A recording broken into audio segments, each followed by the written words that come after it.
I was watching Club Shay Shay, as I almost do every week. And I love it when Shannon Sharp has comedians on. So he had Damon Wayans on, senior. And I've always heard this about the Wayans family. I've done Little Man, so I've worked firsthand with Keenan, Sean, and Marlon. And I got to see how tight-knit their family is.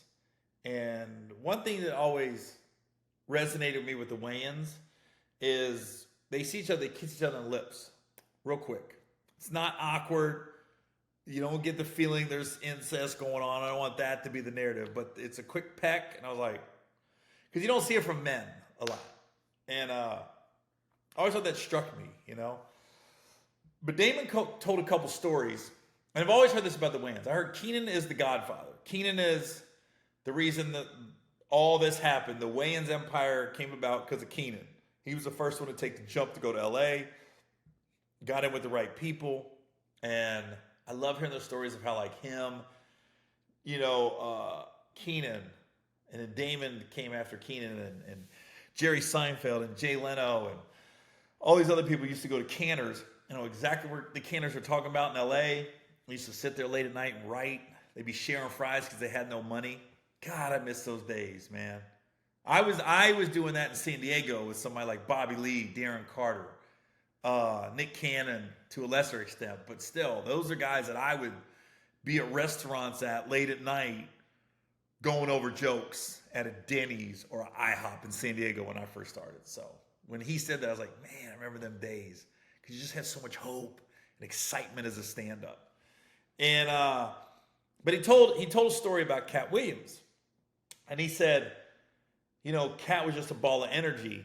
And one thing Damon said he never did, he never told comedians what they could and couldn't say before they went up before him. He was like, if you got a joke, I just got to be funnier. I got to be better. And then he said, Katt opened for him in Vegas.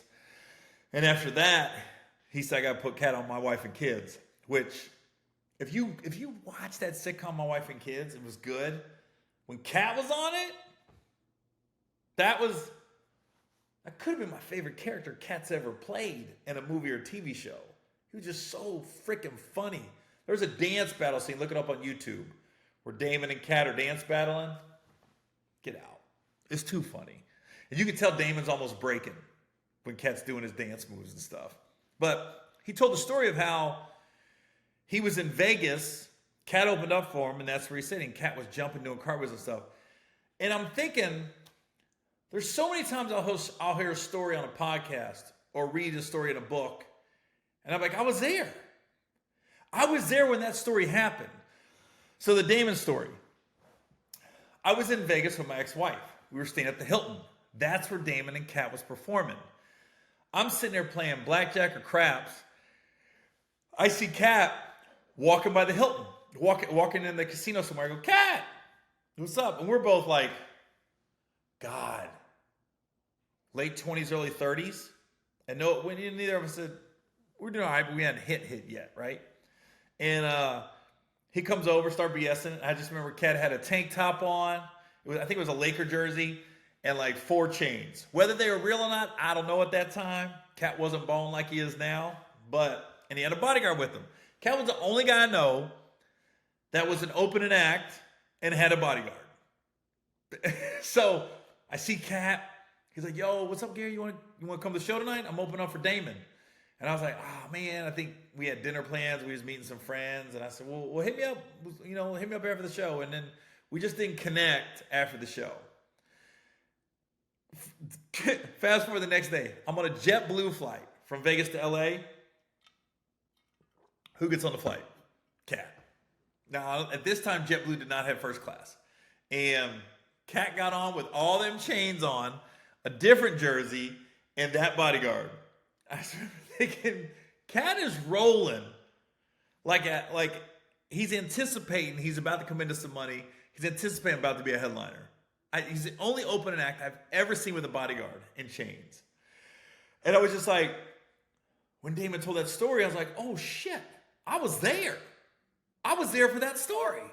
So it's funny you just think about those things and you're hearing it like, oh, I remember that. Because if you ask Damon, they was at the Hilton. That's where the show was.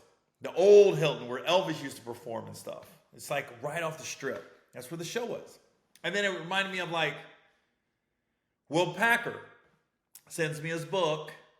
I'm reading the first couple pages, and he's telling the story of how they were getting ready to shoot Ride Along. Oh, no.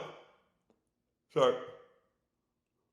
They were shooting Ride Along, and Kevin booked his special at Madison Square Garden in the middle of production.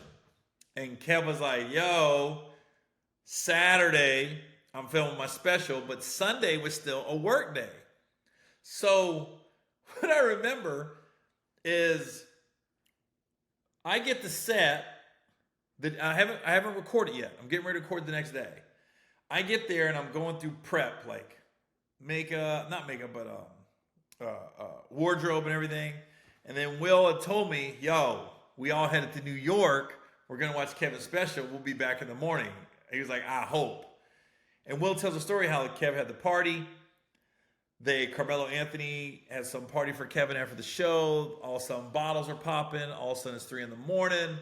And Will had to ask Carmelo, we got to get out of here. We got to be on set at like 8. New York to Atlanta.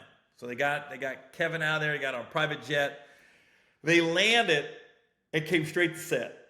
And what I remember,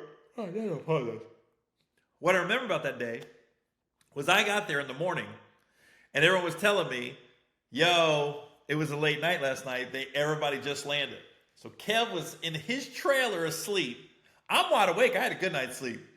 And I just remember Will and Tim Story, the director, comes to my trailer and they're just kind of hanging out, recapping the night before. They're like, man, thank God we had a private. We had to drag Kevin out of there. We don't need him for a couple hours. We're going to let him rest. But yeah, we're going to be on. We're going to be struggling today on set. And then Will talks about in his book, and I'm like, I remember that day. I was there for that, So it's just funny, like, people tell these stories, and you're like, I was a part of that in a roundabout way, or I was there to, connect the dots in my own brain, and for you guys too. So I was just like, it's kind of cool. I guess it's kind of cool, right?